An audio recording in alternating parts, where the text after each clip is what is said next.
Hai, Assalamualaikum dan salam sejahtera. Kembali lagi bersama saya Nurbatul Syariza dari channel Putra SMK Bandar Baru Putra. Pada hari ini, bertarikh 16 Mei 2025, Sekolah Menengah Kebangsaan Bandar Baru Putra telah mengadakan majlis sambutan Hari Guru yang bertempat di Dewan Putra SMK Bandar Baru Putra. Jadi, tanpa menunggu lama, jom kita saksikan.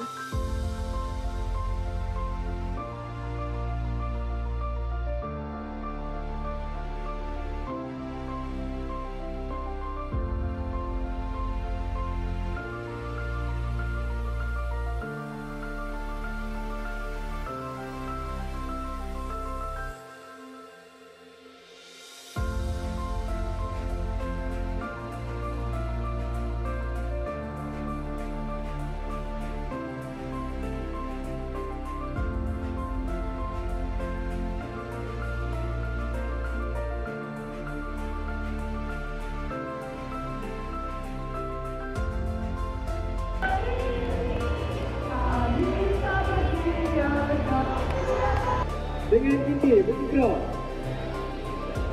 mendukung semua cita-cita kami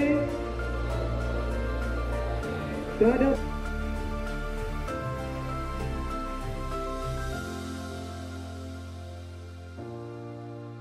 penuh dedikasi dan membimbing dengan hati yang ikhlas. Hayati apa yang hendak disampaikan dalam perutusan ini. Kita ke hadrat Ilahi kerana dengan izinnya kita dapat bersama-sama berkumpul dalam majlis sambutan Hari Guru yang penuh bermakna ini. Maya binti Ibrahim, penolong pelayanan pentadbiran, Puan Izzatul Azwa binti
Baik, bersama saya sekarang Tun Haji Nik Muhammad Sufian bin Awang, Pengetua Sekolah Menengah Kebangsaan Bandar Baru Putra.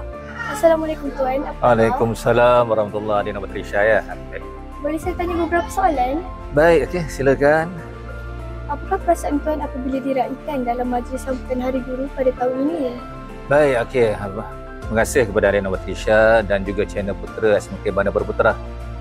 Okey, secara jujurnya Alhamdulillah saya syukur kehadrat Ilahi kerana diberikan ruang dan diraikan dalam majlis sambutan Hari Guru untuk peringkat SMK Bandar Baru Putra pada tahun ini.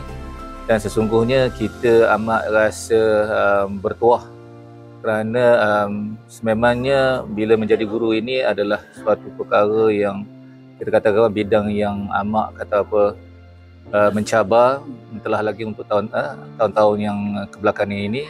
Dan sesungguhnya apabila kita diraikan itu, kita akan rasa seperti mana apa yang kita lakukan selama ini itu adalah diberikan penghargaan oleh anak-anak didik kita. Pada pendapat Tuan, bagaimanakah majlis sambutan Hari Guru ini dapat menyemai semangat kerjasama dan kekeluargaan dalam kalangan guru dan pelajar? Baik, okey. Bagaimana sambutan Hari Guru ini dapat menyemai semangat kekeluargaan ya di kalangan guru? Sememangnya kita mengharapkan dengan sambutan yang telah dilaksanakan ini, guru-guru dapat kata orang apa, meraihkan secara bersama-sama tanpa mengira bangsa, kaum dan agama. Dan sememangnya itulah yang kita harapkan ya, kerana kita berada bersama dengan rakan-rakan guru yang pelbagai bangsa dengan pelbagai usia. Jadi dengannya kata orang apa, ada kebersamaan di antara guru-guru ini, maka kita akan dapat menunjukkan semangat kekeluargaan yang lebih mantap nanti. Okay, baik. Baik, terima kasih Tuan atas perkongsian Tuan tadi. Okey, sama-sama. Terima kasih Adik Nur Batrisya. Sekian, itu sahaja daripada saya, Nur Batu Syariza dari channel Putra SMK Bandar Baru Putra. Bye!